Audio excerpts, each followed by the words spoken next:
బంగాళాఖాతంలో ఏర్పడిన అల్పపీడనం కారణంగా కురిసిన ముసురు వానలు వరదలుగా మారి తెలుగు రాష్ట్రాలను అతలాకుతలం చేశాయి.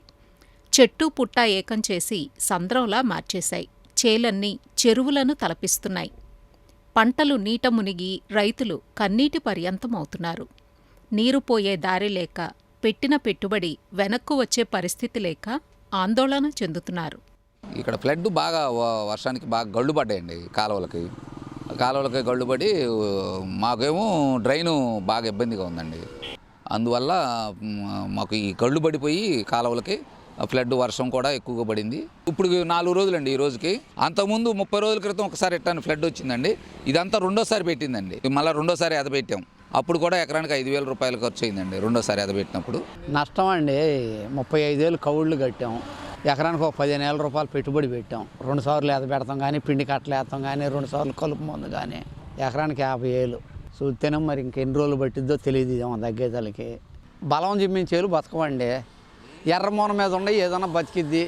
ఒకడారా ఉండా కానీ ఆడికి నీళ్ళు రానిరిగాక నాకు ఒక వచ్చి నాకు లేదయ్యా. ఇంత 77 తుఫానుకు కూడా పూరిళ్ళు అయితే తాటగుళ్ళు వేసిపోయినాయి. కత్తి పైన బాసిన రాళ్ళు అయితే పక్కకు దొల్లినాయి కానీ ఇంత నష్టం అయితే లేదు. ఆంధ్రప్రదేశ్ రాష్ట్రంలో సుమారు 4 లక్షల ఎకరాలకు పైగానే పంటలు ముంపుకు గురయ్యాయి. ఉమ్మడి గుంటూరు, కృష్ణా జిల్లాల్లోనే సుమారు 2.5 లక్షల ఎకరాల్లో వరి పంట నీట మునిగింది.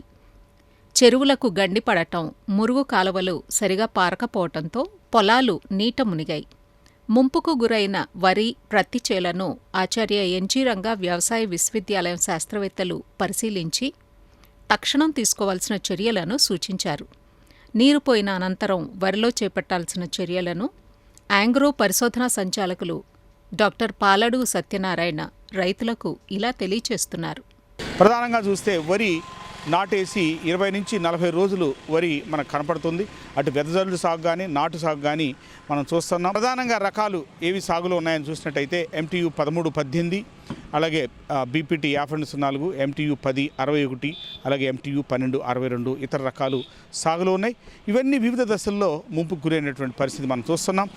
గత 3 రోజుల నుంచి ముంపుకి గురైనటువంటి ప్రాంతాల్లో ముఖ్యంగా 10-61 చూసినట్టయితే ఇది దాదాపుగా ఒక వారం రోజులు ముంపు తట్టుకునే శక్తి ఈ రకంలో ఉంది. అలాగే 13-18 చూసినట్టయితే సుమారుగా 5 నుంచి 6 రోజులు ముంపుకు గురైనప్పటికీ కూడా మనం బతికేటువంటి పరిస్థితి ఉంది. అలాగే BPT 50-04 కానీ ఇతర సన్న రకాలు కానీ చూసినట్టయితే ఇవి ముంపుకి గురైనప్పుడు 3 నుంచి 4 రోజుల కంటే ఎక్కువ ముంపు ఉన్నట్టయితే పంట నష్టం వచ్చేటువంటి పరిస్థితి మనం గ్రహిస్తూ ఉన్నాం. నిన్నటి నుంచి వర్షం తగ్గటం వల్ల చాలా ప్రాంతాలు కొంచెం ముంపు మనకు తగ్గుతూ ఉన్నది. ముఖ్యంగా మెరక ప్రాంతాల్లో ముంపు తగ్గినటువంటి పరిస్థితి గ్రహిస్తున్నాం.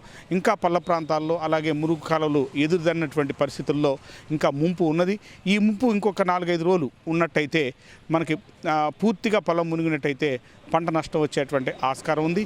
అలా కాకుండా 3 నుంచి 4 రోజుల తర్వాత, 5 రోజుల తర్వాత ముంపు కనుక లాగేసేసి పొలం యొక్క సుతలు ఆకులు కనుక బయటికి కనపడినట్టయితే ఆ పొలాలు మనకి పంట దిగుబడి వచ్చే అవకాశం ఉంటుంది. కాబట్టి ఇప్పుడు వ్యవసాయ విశ్వవిద్యాలయం సిఫార్సు చేసినటువంటి సూచనలు కూడా రైతులు దృష్టిలో పెట్టుకుని ఆచరించవలసిందిగా కోరుతున్నాను.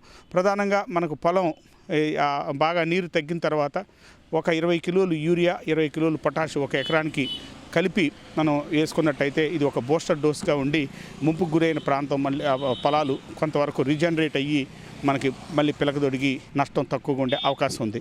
దీంతో పాటుగా మనకి ఫోలియార్ డిసీజ్ ఆకు మీద వచ్చేటువంటి మచ్చలు కానీ వీటిని నివారణ చేయడానికి అటు కార్బండైజమ్ 1 గ్రాము చొప్పున 1 లీటర్కి, అలాగే మ్యాంకోజబ్ 2 గ్రాములు 1 లీటర్ చొప్పున మనం కలిపి పిచికారీ చేసినట్టయితే ఈ ఆకు మీద వచ్చేటువంటి మచ్చలు కానీ ఇతర ఫోలియార్ డిసీజ్ కానీ కంట్రోల్ అయ్యే అవకాశం ఉంది.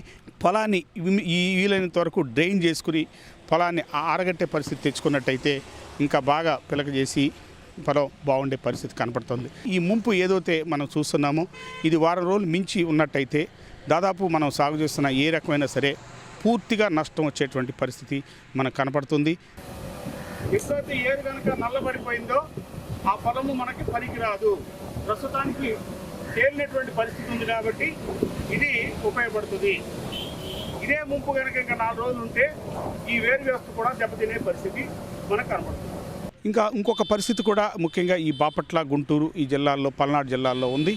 ముఖ్యంగా ఏంటంటే టెయిల్ ఎండ్ ఏరియాస్లో ఇటీవల కాలంలో నారు పోసుకుని నాటుకు సిద్ధమవుతూ కొన్ని నాట్లు వేసినటువంటి పరిస్థితి కూడా ఉంది.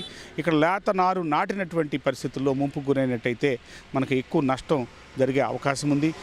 అలాగే మరో పరిస్థితి కూడా ఉంది. మనం ముంపుకు గురైన ముందు కనుక మనం యూరియా కనుక వేసుకున్నట్టయితే ఆ పొలాలు నత్రజని పొట్టు మీద ఉండి ఎక్కువగా నష్టపోయే పరిస్థితి కూడా ఉంది. ఏదైనప్పటికీ ఇంకా నారుమడిని సంరక్షించుకోవాలంటే నారుమడిలో కూడా మనం నీటిని తగ్గించుకుని 10 సెంట్ల నారుమడికి దాదాపుగా ఒక 5-6 కిలోలు యూరియా, 4 కిలోలు పొటాష్ కలిపి వేసుకున్నట్టయితే మనకు అక్కడ కూడా నార్మల్ కూడా సంరక్షించుకునే అవుతాం.